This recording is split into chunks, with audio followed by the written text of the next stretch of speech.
ಸಾಕಷ್ಟು ಕಡೆಗಳಲ್ಲಿ ಐಟಿ ದಾಳಿ ಆಗಿದೆ. ಈಗ ಸಿಎಂ ಕುಮಾರಸ್ವಾಮಿ ಅವರು ಮಾತನಾಡ್ತಿದ್ದಾರೆ, ಏನ್ ಹೇಳ್ತಿದ್ದಾರೆ ನೋಡೋಣ.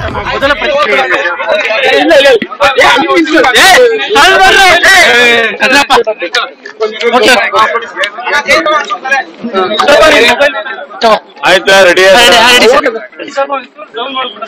ನಾನು ನಿನ್ನೆ ಸಾಯಂಕಾಲವೇ ಮಂಡ್ಯದಲ್ಲಿ ಐಟಿ ಇಲಾಖೆ ವತಿಯಿಂದ ನಡೆಯತಕ್ಕಂತ ದಾಳಿಯ ಬಗ್ಗೆ ಮಾಧ್ಯಮದ ಸ್ನೇಹಿತರ ಮುಂದೆ ನನ್ನ ಪ್ರತಿಕ್ರಿಯೆ ಕೊಟ್ಟುಬಿಟ್ಟಿದ್ದೇನೆ. ಚುನಾವಣೆಯ ನಾಮಪತ್ರ ಸಲ್ಲಿಕೆಯ ನಂತರ ಚುನಾವಣಾ ಪ್ರಕ್ರಿಯೆಗಳಲ್ಲಿ ಈ ಐಟಿಯ ರೈಡ್ಗಳೇನಿದ್ದಾವೆ ಇದು ರಾಜಕೀಯ ಪ್ರೇರಿತವಾಗಿರ್ತಕ್ಕಂಥ ರೈಡ್ ಆಗಿದೆ. ಕಾನೂನುಬದ್ಧವಾಗಿ ಐಟಿ ಇಲಾಖೆ ನಡ್ಕೊಳ್ತಕ್ಕಂಥ ಅವರ ಅಧಿಕಾರದ ವ್ಯಾಪ್ತಿಗಳೇನಿದೆ ಅದನ್ನು ದುರುಪಯೋಗ ಪಡಿಸ್ಕೊಳ್ಳದೆ ಮಾಡ್ತಕ್ಕಂಥದ್ದೇನಿದೆ ಅದಕ್ಕೆ ನನ್ನ ಸಹಮತ ಇದೆ. ಐಟಿ ಇಲಾಖೆ ಇರ್ತಕ್ಕಂಥದ್ದೇ ದೇಶದಲ್ಲಿ ಯಾರು ಅಕ್ರಮ ಹಣ ಸಂಪಾದನೆ ಮಾಡಿಟ್ಟಿರ್ತಾರೆ, ಸರಿಯಾದ ರೀತಿಯ ಐಟಿಗೆ ಮಾಹಿತಿಗಳನ್ನು ಕೊಟ್ಟಿರೋದಿಲ್ಲ, ಅಂತವರ ಮೇಲೆ ದಾಳಿ ಮಾಡ್ತಕ್ಕಂಥದ್ದು ಸಹಜ. ನಾನಿಲ್ಲ ಅಂತ ಹೇಳೋದಿಲ್ಲ. ಇವತ್ತು ಇಂಡಿವಿಜುವಲ್ ಯಾರೋ ನಮ್ಮ ಅಭಿಮಾನಿಗಳ ಮನೆ ರೈಡ್ ಮಾಡೋದು ಒಂದು ಭಾಗ,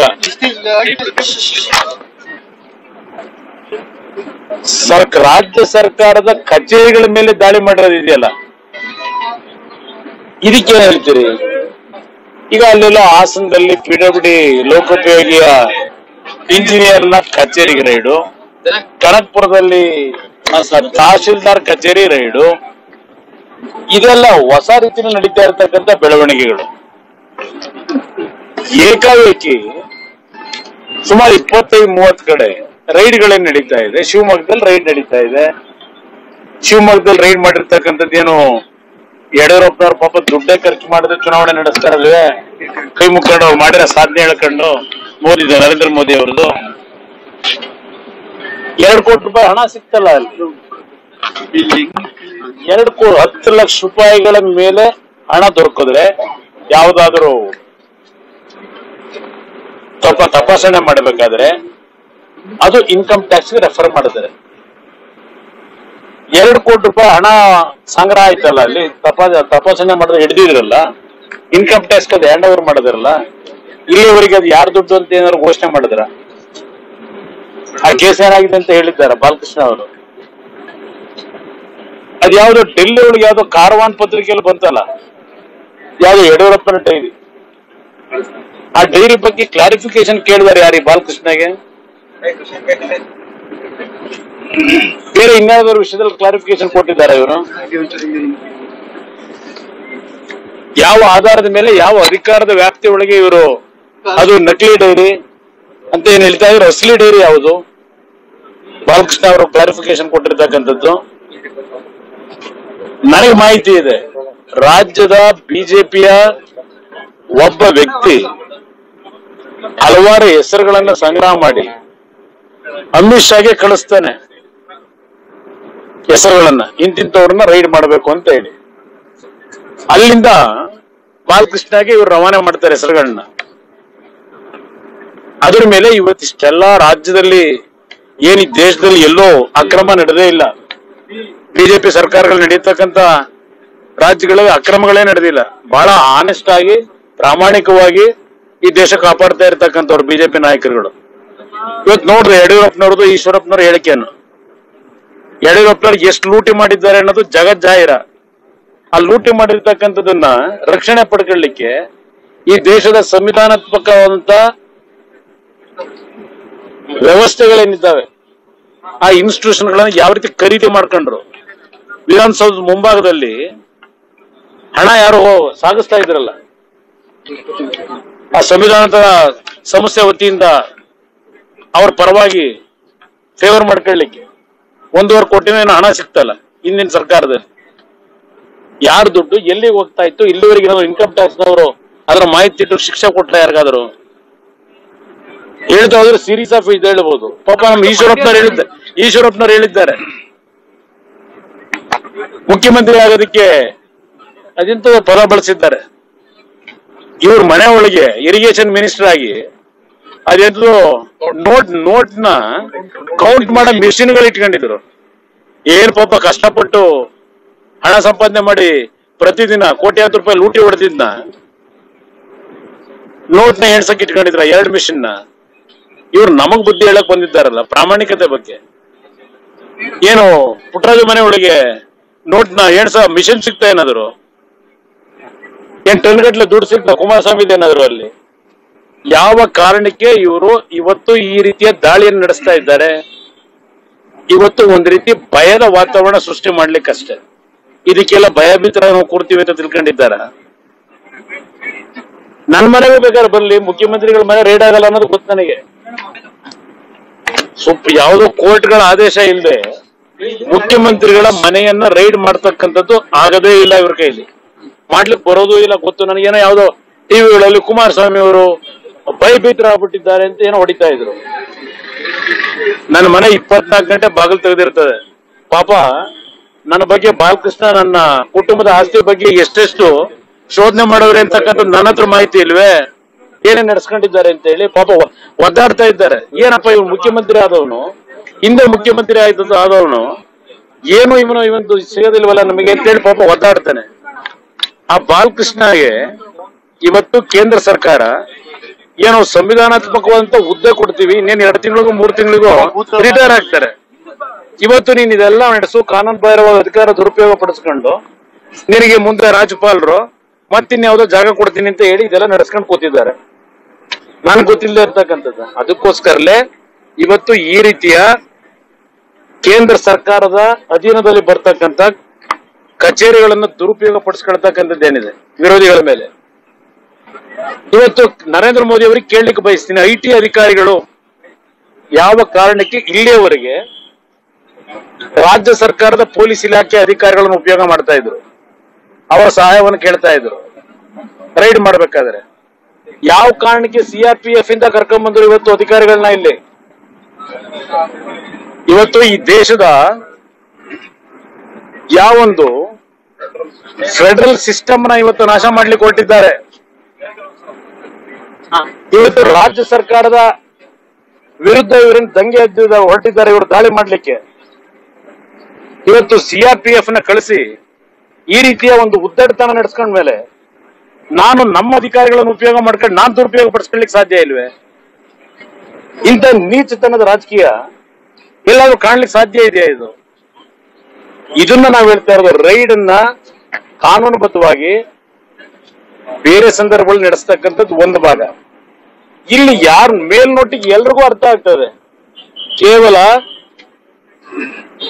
ಹಾಸನ, ಅಲ್ಲಿಂದ ಮಂಡ್ಯ, ಈಗ ಕನಕಪುರ, ಮೈಸೂರು, ಶಿವಮೊಗ್ಗದಲ್ಲಿ ಬಿಜೆಪಿ ನಾಯಕರ ಮನೆ ರೇಡ್ ಆಗಿಲ್ಲ. ಹೌದು, ದೇವೇಗೌಡರ ದೂರ ಸಂಬಂಧಿ ಪರಮೇಶ ಅಂತ ಹೇಳಿ ಅಲ್ಲೆಲ್ಲ ಒಂದು ಶೋರೂಮ್ ಇಟ್ಕೊಂಡಿದ್ದಾರೆ, ಮಾರುತಿ ಶೋರೂಮ್, ಹಲವಾರು ವರ್ಷಗಳಿಂದ. ಮತ್ತು ಚಿಕ್ಕಮಗಳೂರು ಈ ಭಾಗದಲ್ಲೇ ಯಾತಕ್ಕೆ ಇವರು ರೈಡ್ ಮಾಡ್ತಾ ಇದ್ದಾರೆ? ಹಾಗಿದ್ರೆ ರಾಜ್ಯದಲ್ಲಿ ಬೇರೆ ಇನ್ನೆಲ್ಲೂ ನಡೆದಿಲ್ವೇ? ಇನ್ನೆಲ್ಲೂ ಅಕ್ರಮವಾಗಿ ಹಣ ಇಟ್ಕೊಂಡಿಲ್ವೇ ಇವರು? ಬರೀ ಇದೇ ಭಾಗಕ್ಕೆ ಮಾತ್ರ ಏನು ಸೀಮಿತವಾಗಿದ್ದಾರೆ?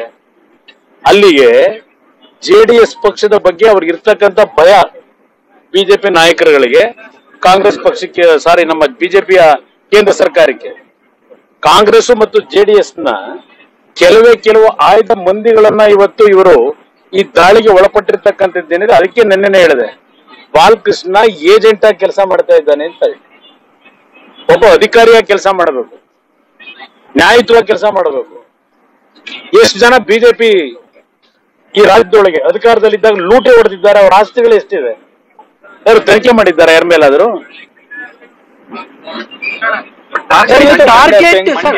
ಟಾರ್ಗೆಟ್ ಕಾಂಗ್ರೆಸ್ ಅನ್ನೋದಕ್ಕಿಂತ ಟಾರ್ಗೆಟ್ JDS. ಇದು ಈ ಯಾತಕ್ಕೆ ಬಿಜೆಪಿ ಕರ್ನಾಟಕದಲ್ಲಿ ಸರ್ವನಾಶ ಆಗ್ತಕ್ಕಂಥ ದಿನ ಪ್ರಾರಂಭ ಆಗಿದೆ.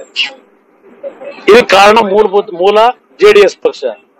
JDS ಪಕ್ಷವನ್ನ ಇವತ್ತು ಎದುರಿಸಬೇಕು. JDS ಪಕ್ಷವನ್ನ ಇವತ್ತು ದಾಳಿ ನಡೆಸಿ ನಮ್ಮನ್ನ ಇವತ್ತೆಲ್ಲ ಒಂದು ಕಡೆ ಎದುರಿಸಿ ಚುನಾವಣೆ ಗೆಲ್ಲಬೇಕು ಅಂತ ಹೊರಟಿದ್ದಾರೆ. ಇದರಿಂದ ಸಾಧ್ಯ ಆಗೋದಿಲ್ಲ. ಎಲ್ಲದಕ್ಕೂ ತಯಾರಾಗಿದ್ದೇವೆ. ಕಾನೂನಿನ ವ್ಯವಸ್ಥೆನಲ್ಲಿ ಇವತ್ತು ಹೋರಾಟ ಮಾಡ್ತಕ್ಕಂಥದ್ದಕ್ಕೆ ಈ ದೇಶದ ಸಂವಿಧಾನದ ವ್ಯವಸ್ಥೆಯಲ್ಲಿ ಅಂಬೇಡ್ಕರ್ ಅವರು ರಚನೆ ಮಾಡಿರ್ತಕ್ಕಂತ ಒಂದು ಸಂವಿಧಾನದ ವ್ಯವಸ್ಥೆ ಏನಿದೆ ಅದರಲ್ಲಿ ರಕ್ಷಣೆಯನ್ನು ಪಡಿತಕ್ಕಂಥದ್ದಕ್ಕೆ ಪ್ರಾಮಾಣಿಕವಾಗಿ ದುಡಿಮೆ ಮಾಡದಂತವರಿಗೆ ಅವಕಾಶಗಳು ಇದೆ. ಈಗ ವೆಸ್ಟ್ ಬೆಂಗಾಲ್ ಮಾದರಿಯಲ್ಲಿ ರಾಜ್ಯ ಸರ್ಕಾರ ಈಗ ಹೋಗ್ತಾ ಇದ್ದೇನೆ, ಪ್ರತಿಭಟನೆ ಕೂರ್ತೇನೆ, ನೋಡೋಣಂತೆ. ಬೆಂಗಳೂರಲ್ಲಿ ನಾನು ಕೂರ್ತಾ ಇದ್ದೇನೆ. ಇವತ್ತು ಕಾಂಗ್ರೆಸ್ ಮತ್ತು ಜೆಡಿಎಸ್ ನ ಎಲ್ಲಾ ಕಾರ್ಯಕರ್ತರು, ಪಕ್ಷದ ಮುಖಂಡರುಗಳು ಇವತ್ತು ಪ್ರತಿಭಟನೆಯಲ್ಲಿ ಭಾಗವಹಿಸ್ತಾ ಇದ್ದೇವೆ. ದೇಶ ನೋಡ್ಲಿ ಇದನ್ನ. ಇಲ್ಲಿ ಸರ್ಜಿಕಲ್ ಸ್ಟ್ರೈಕ್ ನಡೀತಾ ಇರೋದು ಯಾವ ಸರ್ಜಿಕಲ್ ಸ್ಟ್ರೈಕ್ ಇದು? IT ಸರ್ಜಿಕಲ್ ಸ್ಟ್ರೈಕಾ? ನಿನ್ನೆ 15 ನಿಮಿಷ ಏನೋ ದೊಡ್ಡ ನೋಡಿದೆ ಮಾಧ್ಯಮಗಳಲ್ಲಿ. ಆಫೀಸಲ್ಲಿರೋರು ಆತಂಕ, ಬಾತ್ರೂಮ್ ಒಳಗಿರೋರು ಆತಂಕ. ಈ 2,000 ರೂಪಾಯಿ ನೋಟ್ ಬ್ಯಾನ್ ಮಾಡ್ತಾರಂತೆ, 500 ರೂಪಾಯಿ ನೋಟ್ ಬ್ಯಾನ್ ಮಾಡ್ತಾರಂತೆ. ಏನು ಹೊಡೆದಿದ್ದು ಏನೋ ಮಹಾನ್ ದೊಡ್ಡ ಸಾಧನೆ ಇವತ್ತೇನೋ ಹೇಳ್ತಾರೆ ಅಂತೇಳಿ ಕೂತ್ರೆ ಅದ್ಯಾವುದೋ ಸ್ಯಾಟಲೈಟ್ ಡೆಡ್ ಆಗಿದೆ. ಡೆಡ್ ಆಗಿರೋ ಸ್ಯಾಟಲೈಟ್ ನ ಇವತ್ತೇನು ನಿಷ್ಕ್ರಿಯಗೊಳಿಸ್ಬಿಟ್ರಂತೆ. ಅಮೆರಿಕ, ಚೈನಾ, ರಷ್ಯಾ ಜೊತೆ ಕಾಂಪಿಟೇಷನ್ ನಲ್ಲಿ ಇವ್ರು ಮುಂದುವರೆದ್ಬಿಟ್ರಂತೆ.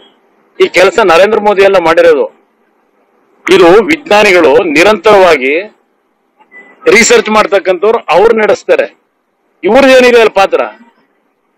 ಕೇಂದ್ರ ಸರ್ಕಾರದ ಪ್ರಧಾನಮಂತ್ರಿ ಇದು ನಿಷ್ಪಕ್ಷಪಾತವಾದಂತ ಚುನಾವಣೆ ಇವತ್ತು ಕೇಂದ್ರ ಸರ್ಕಾರ ನಡೆಸಲಿಕ್ಕೆ ತಯಾರಾಗಿಲ್ಲ.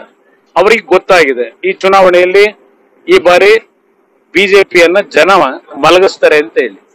ಅದಕ್ಕೆ ಎಲ್ಲಾ ರೀತಿಯಲ್ಲಿ ಇವತ್ತು ವಾಮ ಮಾರ್ಗಗಳ ಮುಖಾಂತರ ಇವತ್ತು ಕೇಂದ್ರ ಸರ್ಕಾರ ಹೊರಟಿದೆ. ಅವರ ಅಧೀನದಲ್ಲಿರ್ತಕ್ಕಂಥ ಇನ್ಸ್ಟಿಟ್ಯೂಷನ್ಗಳನ್ನ ದುರುಪಯೋಗ ಪಡಿಸ್ತಾರೆ. ಎಲ್ಲಿವರೆಗೂ ಹೋರಾಟ ಸರ್ ಇವತ್ತು? ನೋಡಂತೆ ಏನ್ ಇವ್ರು ಹೋರಾಟ ಮಾಡಬೇಕು. ನಾವು ರಾಜಕೀಯವಾಗಿ ನಮ್ಮ ಈಗಾಗಲೇ ಸಿಎಂ ಕುಮಾರಸ್ವಾಮಿ ಅವರು ಮಾತನಾಡ್ತಾ ಇದ್ರು, ಇದು ಕೇಂದ್ರ ಸರ್ಕಾರದಿಂದ ಪ್ರಾಯೋಜಿತವಾದಂತಹ ದಾಳಿ ಅನ್ನುವ ಮಾತನ್ನ ಹೇಳ್ತಾ ಇದ್ರು. ಇದ್ರ ಬಗ್ಗೆ ಮಾತನಾಡುತ್ತೆ ಹಾಸನ ಶಾಸಕರಾಗಿರುವಂತಹ ಪ್ರೀತಂ ಗೌಡ ಈಗ ನಮ್ಮ ಜೊತೆ ಫೋನ್ ಸಂಪರ್ಕದಲ್ಲಿದ್ದಾರೆ. ನಮಸ್ತೆ ಮೇಡಮ್. ಈಗಾಗಲೇ ಕುಮಾರಸ್ವಾಮಿ ಅವರು ಮಾತನಾಡಿರೋದು ನೀವು ಕೇಳಿದ್ರೆ ನಿಮ್ಗೆ ಗೊತ್ತಾಗುತ್ತೆ ಯಾವ ರೀತಿಯಂತಹ ಮಾತನಾಡಿದ್ರು ಅಂತ ಹೇಳಿ. ಅಂದ್ರೆ ಒಂದ್ ಕಡೆ ಕೇಂದ್ರ ಸರ್ಕಾರವೇ ಇದನ್ನ ಹೇಳಿ ಮಾಡಿಸಿದೆ. ಬಿಜೆಪಿಯಿಂದ, ಅದರಲ್ಲೂ ಕೂಡ ಕರ್ನಾಟಕದಿಂದಾನೇ ಒಬ್ರು ಲಿಸ್ಟ್ ಅನ್ನ ಕಳಿಸ್ತಾರೆ ಅಮಿತ್ ಶಾ ಅವರಿಗೆ. ಆ ಲಿಸ್ಟ್ ಮೂಲಕವೇ ಇಲ್ಲಿ ದಾಳಿ ಆಗ್ತದೆ, ಯಾವುದಕ್ಕೆ ಹೆದರುವಂತಹ ನಾವು ಅವಶ್ಯಕತೆನೇ ಇಲ್ಲ ಅನ್ನುವಂತಹ ಮಾತನ್ನ ಹೇಳಿದ್ದಾರೆ. ನಿನ್ನೆನೆ ಗೊತ್ತಿತ್ತು ಇದು ಅನ್ನುವಂತಹ ಮಾತನ್ನ ಹೇಳಿದ್ದಾರೆ. ಈಗ ನಮ್ಮ ಮಾನ್ಯ ಮುಖ್ಯಮಂತ್ರಿಗಳೇ ಹೇಳಿದ್ದಾರೆ ಅಂತ ಹೇಳ್ತೀರಿ, ಯಾವ್ದಕ್ಕೂ ಹೆದರ ಪ್ರಶ್ನೆ ಇಲ್ಲ ಅಂತ. ಅಲ್ಲಿಗೆ ವಿಷಯ ಕ್ಲೋಸ್ ಆಯ್ತು. ಯಾಕೆ ಬೆಳೆಸೋದು? ಅಲ್ಲಿಗೆ ಬಿಟ್ಬಿಡೋಣ. ಅಂದ್ರೆ ಯಾವುದೇ ಕಾರಣಕ್ಕೂ ಕೂಡ ಹಾಗಾದ್ರೆ ಈಗ ಅವರು ಹೇಳಿದ್ರು, ಅಂದ್ರೆ ಕೇಂದ್ರ ಸರ್ಕಾರನ ಯಾವ ರೀತಿಯಾಗಿ ದಾಳಿಯನ್ನು ನಡೆಸಲಾಗ್ತಾ ಇದೆ, ಯಾವುದೇ ರೀತಿಯಾಗಿ ಅಧಿಕಾರವನ್ನ ದುರುಪಯೋಗ ಮಾಡ್ಕೊಳ್ಳಾಗ್ತಾ ಇದೆ ಅನ್ನೋದನ್ನ ಮಾತನ್ನ ಕೂಡ ಹೇಳಿದ್ದಾರೆ. ಅವ್ರ ಅನಿಸಿಕೆನ ಹೇಳಿದ್ದಾರೆ. ಅನಿಸಿಕೆ ಸತ್ಯ ಆಗೋದಿಲ್ಲ. ಈಗ ಕೇಂದ್ರ ಸರ್ಕಾರದ ಅಡಿ IT ಡಿಪಾರ್ಟ್ಮೆಂಟ್ ಬರೋದಿಲ್ಲ. IT ಡಿಪಾರ್ಟ್ಮೆಂಟ್ ಸ್ವಾಯತ್ತ ಇರುತ್ತೆ. ಹಣಕಾಸು ಇಲಾಖೆ ಕೇಂದ್ರ ಸರ್ಕಾರದ ಅಧೀನದಲ್ಲಿ ಬರುತ್ತೆ. ಹಾಗಾಗಿ ರಾಜಕೀಯಕ್ಕೋಸ್ಕರ ನೀವು ಆರೋಪ ಮಾಡೋದು ಸಹಜ. ಹಾಗಾಗಿ ನನಗೆ ಅದರ ಬಗ್ಗೆ ಹೆಚ್ಚು ಪ್ರತಿಕ್ರಿಯೆ ಕೊಡ್ಲಿಕ್ಕೆ ಅಂದ್ರೆ ಈಗ ರಾಜ್ಯದ ಪೊಲೀಸರನ್ನು ಕೂಡ ಬಳಕೆ ಮಾಡ್ಕೊಂಡಿಲ್ಲ, ಇದರಲ್ಲಿ CRPF ಅವ್ರನ್ನ ಬಳಕೆ ಮಾಡ್ಕೊಂಡು ಇಲ್ಲಿ ಈ ರೀತಿಯಾದಂತಹ ಕೆಲಸವನ್ನ ಮಾಡ್ತಾ ಇದ್ದಾರೆ. ಕರ್ನಾಟಕದಿಂದಾನೇ ಒಬ್ರು ಅಮಿತ್ ಶಾಗೆ ಲಿಸ್ಟ್ ಕಳಿಸ್ತಾರೆ. ಆ ಲಿಸ್ಟ್ ಪ್ರಕಾರವೇ ರೇಡ್ ಆಗ್ತಾ ಹೋಗುತ್ತೆ. ಮೇಡಮ್, ಈಗ ಯಾರಾದ್ರೂ ಲಿಸ್ಟ್ ಕೊಡ್ಲಿ, ಪ್ರಶ್ನೆ ಇರೋದಿಲ್ಲಿ ಪ್ರಾಮಾಣಿಕತೆ ಅಪ್ರಾಮಾಣಿಕತೆ ಬಗ್ಗೆ. ಪ್ರಾಮಾಣಿಕರಿದ್ರೆ ತೃಪ್ತಿಗಿಡೋದು ಯಾಕೆ? ನಾವೆಲ್ಲ ರೈತರು ಮಕ್ಕಳು, ಆಲೂಗೆಡ್ಡೆ, ರಾಗಿ ಮರೋದು, ಹಾಲ್ ಕರ್ದಿ ಸಂಪಾದನೆ ಮಾಡಿರೋಂತ ದುಡ್ಡು ಯಾಕೆ ಟೆನ್ಷನ್ ತಗೋಬೇಕು? ಬಿಜೆಪಿ ಅವರು ಆಕ್ರಮಣ ಮಾಡ್ತಾ ಇಲ್ವಾ ಹಾಗಾದ್ರೆ? ಎಲೆಕ್ಷನ್ ಅಲ್ಲಿ ಎಲ್ಲೆಲ್ಲೋ ಅಷ್ಟಷ್ಟು ಕೋಟಿ ರೂಪಾಯಿಗಳು ಸಿಕ್ತು, ಆ ಕೋಟಿ ರೂಪಾಯಿಗಳಿಗೆ ಹಾಗಾದ್ರೆ ಲೆಕ್ಕ ಎಲ್ಲಿದೆ ಅನ್ನುವಂತ ಪ್ರಶ್ನೆ ಕೇಳಿದಾರೆ. ಹಾಗಾದ್ರೆ ಬಿಜೆಪಿ ಎಲ್ಲಾ ಕಡೆ ಪ್ರಾಮಾಣಿಕವಾಗಿ ಚುನಾವಣೆಯನ್ನ ಮಾಡ್ತಿದಾರಾ? ನಾನ್ ಕೇಳ್ತಾ ಇರೋದು ಮೇಡಮ್, ಅವ್ರು ಪ್ರಾಮಾಣಿಕವಾಗಿ ಮಾಡ್ತಿದಾರ ಇಲ್ವ ಅಂತ. ಬೇರೆಯವ್ರು ಪ್ರಾಮಾಣಿಕವಾಗಿ ಮಾಡ್ತಿಲ್ಲ ಅಂದ್ರೆ ದೂರ್ ಕೊಡ್ಲಿ ಅವರು. ನಾನೀಗ ಯಾರು ವಿರೋಧ ಪಕ್ಷದವ್ರಿಗೆ ಹೇಳಲಿಕ್ಕೆ ಇಷ್ಟಪಡ್ತೀನಿ, ಯಾರು ಅಪ್ರಾಮಾಣಿಕವಾಗಿ ಮಾಡ್ತಿದ್ದಾರೆ, ಯಾರು ಹಣದ ಬಲದಲ್ಲಿ ಮಾಡ್ತಿದ್ದಾರೆ, ಯಾರು ಅಧಿಕಾರ ಬಲ ಉಪಯೋಗಿಸ್ತಿದ್ದಾರೆ, ಅವ್ರ ಬಗ್ಗೆ ಚುನಾವಣಾ ಅಧಿಕಾರಿಗಳಿಗೆ ದೂರ್ ಕೊಡ್ಬೇಕು. ನಿಷ್ಪಕ್ಷಪಾತವಾದ ಚುನಾವಣೆ ನಡಿಬೇಕು ಅನ್ನೋದು ಜನಸಾಮಾನ್ಯರ ಅನಿಸಿಕೆ. ಹಾಗಾಗಿ ನಾನು ಜನಸಾಮಾನ್ಯರ ಧ್ವನಿಯಾಗಿ ಹೇಳ್ತಾ ಇದ್ದೀನಿ ಹೊರತು ಇಲ್ಲಿ ಯಾವುದೇ ಪಕ್ಷವನ್ನ ನಾನು ಬೆರೆಸಲಿಕ್ಕೆ ಇಷ್ಟಪಡೋದಿಲ್ಲ. ಎಲ್ಲರೂ ಈಗ ಹಾಗಾಗಿ ಈ ರೀತಿಯಂತಹ ಚುನಾವಣೆಗಳಾಗುವಂತಹ ಸಂದರ್ಭದಲ್ಲೇ ಐಟಿ ದಾಳಿ ಯಾಕೆ ಆಗುತ್ತೆ ಅನ್ನುವಂತಹ ಪ್ರಶ್ನೆ ಕೇಳಿದವರು. ಯಾಕಂದ್ರೆ ಎಲ್ಲಾ ಕಡೆಗಳಲ್ಲೂ ಕೂಡ ಇದೇ ರೀತಿಯಾಗಿ ಮಾಡ್ಕೊಂಡು ಬರಲಾಗ್ತಾ ಇದೆ. ಆಪ್ತರ ಮೇಲೆ, ಜೆಡಿಎಸ್ ಅವರುಗಳ ಮೇಲೆ, ಉದ್ಯಮಿಗಳ ಮೇಲೆನೆ ಮಾಡ್ತಾ ಇದ್ದಾರೆ. ಹಾಗಾದ್ರೆ ಬಿಜೆಪಿಯಲ್ಲಿ ಯಾರು ಇಲ್ವಾ ಈ ರೀತಿಯಾಗಿ ಮಾಡಿರೋರು, ಅವ್ರ ಮೇಲೆ ಯಾಕೆ ಆಗಿಲ್ಲ ಅನ್ನುವಂತಹ ಪ್ರಶ್ನೆನ ಕೇಳಿದ್ದಾರೆ. ಕಳ್ಳರನ್ನ ಹಿಡಿಯೋದಕ್ಕೆ ಮುಹೂರ್ತ ಫಿಕ್ಸ್ ಮಾಡಲ್ಲ. ತೆರಿಗೆ ಕಳ್ಳರು ಯಾವಾಗ ಸಿಗ್ತಾರೆ ಅವಾಗ ಹಿಡಿಯೋದು ಒಂದು ಕಾನೂನಿನಲ್ಲಿ ನಡ್ಕೊಂಡ್ ಬಂದಿರೋಂತ ದಾರಿ. ಹಾಗಾಗಿ ಕಳ್ಳರಿಗೆ ನಾವು ನಾಳೆ ಬಂದು ನಿಮ್ಮನ್ನ ಹಿಡಿತೀನಿ ಅಂತ ಹೇಳಿದ್ರೆ ಕಳ್ಳ ಇರಲ್ಲ. ಈಗ ಅವ್ರು ಹೇಳಿದ್ರು ಅಂದ್ರೆ ನಿನ್ನೆನೆ ನಮ್ಗೆ ಈ ಮಾಹಿತಿ ಗೊತ್ತಾಗಿದೆ, ನಿನ್ನೆನೆ ಗೊತ್ತಾಗಿರುವಂತಹ ಕಾರಣಕ್ಕಾಗಿನೇ ಈಗಾಗಲೇ ನಾವು ಹೇಳಿದ್ವಿ ಯಾರು ಭಯ ಪಡುವಂತಹ ಅವಶ್ಯಕತೆ ಇಲ್ಲ ಇದರಲ್ಲಿ ಅಂತ ಹೇಳಿ. ನಾವು ಭಯನೂ ಪಡೋದಿಲ್ಲ, ಆದ್ರೆ ಪ್ರೊಟೆಸ್ಟ್ ಅನ್ನ ಮಾಡ್ತೀವಿ 2 ಗಂಟೆಗೆ. ಅಂದ್ರೆ ಈಗಾಗಲೇ ಎಲ್ಲಾ ಮೈತ್ರಿ ಸರ್ಕಾರದವರು ಎಲ್ಲರೂ ಕೂಡ ಪ್ರೊಟೆಸ್ಟ್ ಮಾಡ್ತೀವಿ, ಯಾವ ರೀತಿಯಾಗಿ ಇದನ್ನ ದುರುಪಯೋಗ ಪಡಿಸ್ಕೊಳ್ತಿದ್ದಾರೆ ಅಂತ ಹೇಳಿ. ಈ ಪ್ರೊಟೆಸ್ಟ್ ಪ್ರಜಾಪ್ರಭುತ್ವದಲ್ಲಿ ಎಲ್ಲರಿಗೂ ಸ್ವಾತಂತ್ರ್ಯ ಇದೆ, ಪ್ರತಿಭಟನೆ ಮಾಡ್ಲಿ, ಸಂತೋಷ. ಆದ್ರೆ ಆರೋಪ ಮಾಡ್ಬೇಕಾದ್ರೆ ಸ್ವಲ್ಪ ಜವಾಬ್ದಾರಿಯುತವಾಗಿ ಆರೋಪ ಮಾಡಬೇಕು. ಈಗ ಬೇರೆ ಬೇರೆ ವಿಚಾರಗಳಿಗೆ ಸಂಬಂಧಪಟ್ಟಾಗಿ ನಿನ್ನೆ ಕೂಡ ಹೇಳಿದ್ರು. ಅಂದ್ರೆ ನಿನ್ನೆ ಒಂದು 15 ನಿಮಿಷದ ಭಾಷಣದ ಬಗ್ಗೆ ಪ್ರಧಾನಿ ಮೋದಿ ಅವರು ಯಾವ ರೀತಿಯಾಗಿ ಇದನ್ನ ಹೇಳಿದ್ರು, ಅದೇ ರೀತಿಯಾಗಿ ಈ ರೀತಿಯಂತಹ ಸರ್ಜಿಕಲ್ ಸ್ಟ್ರೈಕ್ ಅನ್ನ ಇಲ್ಲಿ ಮಾಡ್ತಾ ಇದ್ದಾರೆ. ಕರ್ನಾಟಕದಲ್ಲೂ ಕೂಡ ಜೆಡಿಎಸ್ ನ ಒಂದು ಶಾಸಕರುಗಳ ಮೇಲೆ ಆಗಿರ್ಬೋದು ಅಥವಾ ಸಚಿವರುಗಳ ಮೇಲೆ ಆಗಿರಬಹುದು, ಅವರ ಆಪ್ತರುಗಳ ಮೇಲೆ ಮಾಡ್ತಾ ಇದ್ದಾರೆ. ಈ ರೀತಿಯಾಗಿ ಮಾಡುವಂತದ್ದು ಎಷ್ಟು ಸರಿ? ಅಧಿಕಾರ ದುರ್ಬಳಕೆ ಹೇಗೆ? ಅದರ ಜೊತೆಗೆ ಅಧಿಕಾರಿಯಾಗಿರುವಂತಹ ಬಾಲಕೃಷ್ಣ ಅವರು ಬಿಜೆಪಿಯ ಏಜೆಂಟ್ ತರ ವರ್ತನೆ ಮಾಡ್ತಾ ಇದ್ದಾರೆ. ಮೇಡಮ್ ಅವರು ದೊಡ್ಡವ್ರ ವಿಷಯ ಮೇಡಮ್, ನಾನು ಅವನ್ನೆಲ್ಲ ಕಮೆಂಟ್ ಮಾಡಕ್ ಹೋಗೋದಿಲ್ಲ. ಯಾರ ಏಜೆಂಟು ಏನು ಅನ್ನೋದನ್ನ ಕಾನೂನು ಕ್ರಮ ಕೈಗೊಳ್ಳುತ್ತೆ ಮೇಡಮ್. ನಾವು ಜನಸಾಮಾನ್ಯರ ಮಧ್ಯೆ ಇರುವಂತ ಒಬ್ಬ ಸಾಮಾನ್ಯ ಶಾಸಕ, ನಾವೇನಿದ್ರು ಜನರ ಮಧ್ಯೆ ಹೋಗಿ ಮೋದಿಯವರ ವ್ಯಕ್ತಿತ್ವ, ಮೋದಿಯವರ ವ್ಯಕ್ತಿತ್ವದ ಬಗ್ಗೆ ಇಲ್ಲಿ ಮಾತನಾಡಿದಾರಲ್ಲ ಅಂತ ಮೇಡಮ್. ಆಪೋಸಿಷನ್ ಪಾರ್ಟಿಗೆ ಯಾವುದೇ ರೀತಿಯಾದ ಮಾತಾಡ್ಲಿಕ್ಕೆ ವಿಷಯಗಳಿಲ್ಲ. ಇಲ್ಲಿ ಏನೇ ಆದ್ರೂ ಮೋದಿಯವರು ಅಂತ ಹೇಳೋಂತ ಒಂದು ಅಜೆಂಡಾವನ್ನು ಇಟ್ಕೊಂಡಿದ್ದಾರೆ. ಒಳ್ಳೆ ಕೆಲಸ ಆದ್ರೆ ಅದು ವಿಜ್ಞಾನಿಗಳದು, ಅಧಿಕಾರಿಗಳದು ಅಂತಾರೆ. ಸಮಸ್ಯೆ ಏನಾದ್ರು ಬಂದ್ರೆ ಅದಕ್ಕೆ ಮೋದಿಯವ್ರ ಕಾರಣ ಅಂತಾರೆ. ಹಾಗಾಗಿ ಹೆಚ್ಚು ಇದ್ರ ಬಗ್ಗೆ ಪ್ರಾಮುಖ್ಯತೆ ಕೂಡ ಅವಶ್ಯಕತೆ ಇಲ್ಲ. ಅಂದ್ರೆ ಭಯದ ವಾತಾವರಣ ಸೃಷ್ಟಿ ಆಗ್ತಾ ಇದೆ ಕರ್ನಾಟಕದಲ್ಲಿ ಅಂತ ನನಗೆ ಅದ್ರ ಹಾಸನದಲ್ಲಂತೂ ಭಯದ ವಾತಾವರಣ ಇದೆ.